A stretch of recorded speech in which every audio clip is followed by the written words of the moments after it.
இது முஸ்லிம்கள் நிறைய பேர் இருக்கும் இடம் என்பதனால் இதை சொல்லவில்லை. காந்தியார் சிலைக்கு முன்னால் இதை சொன்னேன்.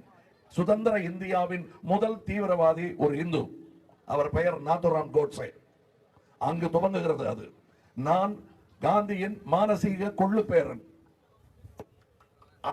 அந்த கொலைக்கு கேள்வி கேட்க வந்திருக்கிறேன் நான் என்று. அந்த சுதந்திர இந்தியாவின் முதல் தீவிரவாதி அப்படின்ற ஒரு இந்துன்ற வார்த்தை அந்த மட்டும் பார்த்தீங்கன்னா கூகுளில் தேடினா ஃபுல்லாக கமலஹாசன் சொன்னதாக மட்டும்தான் வருது. அப்படி பேசுவதாக இருந்தால் முதல்லயே பேசியிருக்கணும்.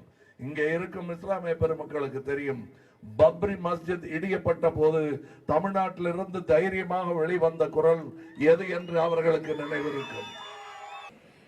அப்பயே நம்ம பாட புத்தகத்தில் பார்த்தீங்கன்னா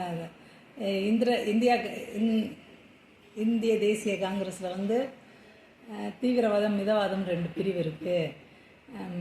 மிதவாதி வந்து கோபாலகிருஷ்ண கோகலே, தீவிரவாதி அதாவது தீவிரவாதத்தை விரும்புகிறவர் வந்து பாலகங்காதர திலகர் அப்படின்னு சொல்லுவாங்க.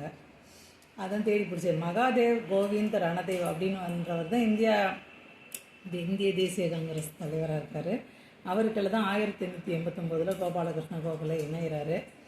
இந்த கட்சியில் வந்து பாலகங்காதர திலகர், தாதாபாய் நவ்ரோஜி, பிபின் சந்திரபால், லாலா லஜபத் ராய், அன்னி பெசன்ட்டு இவங்க எல்லாருமே இருக்காங்க. திலகர் அவர்களுக்கும் கோபாலகிருஷ்ண கோகலே அவங்களும் ஒரே மாதிரி. அவங்க வந்து அவங்களோட செல்வம் கொஞ்சம் செல்வத்தில் வந்து வசதியில் வந்து திலகர் கூட்டின நபர். ஆனால் 2 பேர் படித்தது, தேர்ந்தெடுத்த துறை அப்படின்னு நிறைய விஷயங்கள 2 பேருக்குமே நிறைய ஒற்றுமைகள் இருக்குது. ஆனாலும் அவர் இந்த அடிமைத்தனமாக ஆங்கிலேயர்கிட்ட அவங்க சொல்கிறத கேட்டு அடிமைத்தனமாக இருக்கிறத திலகர் அவர்கள் விரும்பலை. கொஞ்சம் வேகமாக எங்களோட நாடு, எங்களுக்கு அந்த உரிமை வேணும் அப்படின்னு சொல்லிட்டு அவர் நினச்சிருந்துருக்காரு. ஒரு இதில் வந்து ஒரு ஆங்கிலேய நீதிபதியை வந்து அவர் 2 பேர் வெடிகுண்டு வீசியிருந்துருக்காங்க. அதில் அவர் ஒன்றும் அவளை போல் அவரோட மனைவியும் மகளும் இறந்துடுறாங்க. இந்த 2 பேரில் ஒரு ஆள் தன்னைத்தானே சுட்டுக்கிறாரு, இன்னொரு நபருக்கு வந்து தூக்குத்தண்டனை கொடுத்துட்றாங்க.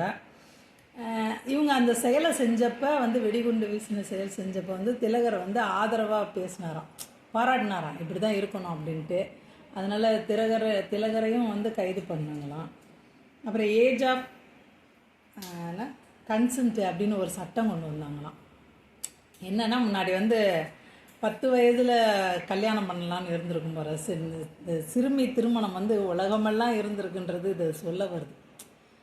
இந்த மதம் அந்த மதம் இல்லாமல் எல்லா மதமே வந்து குழந்தை திருமணத்தை ஆதரித்து தான் இருந்திருக்காங்க. அப்போ வந்து அந்த சட்டம் என்னன்னா 10 வயசுலேருந்து ஒரு 12 வயசில் கல்யாணம் பண்ணலாம், 10 வயசு கொஞ்சம் ரொம்ப கம்மி அப்படின்ட்டு அந்த மாதிரி சட்ட திருத்தம். அதுக்கு வந்து 2 பேருக்குமே அது இஷ்டம் தானா, திலகர் அவர்களுக்கும் கோபாலகிருஷ்ண கோகலே அவர்களுக்கும்.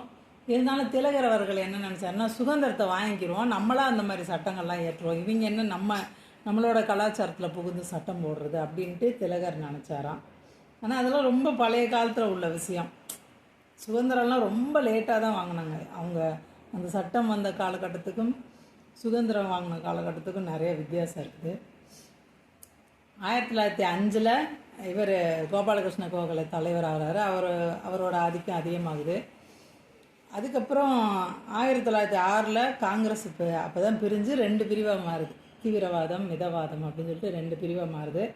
அதுக்கப்புறம் 1916 கோபாலகிருஷ்ண கோகலே மறைஞ்சிடுறாரு. அதுக்கப்புறம் 2 கட்சியும் ஒன்றா மாறிடுது.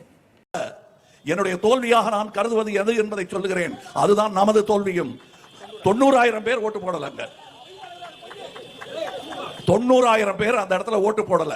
இன்னும் சொல்ல போனா இந்தியாவிலேயே 40% ஓட்டு போட மாட்டேங்கிறாங்க.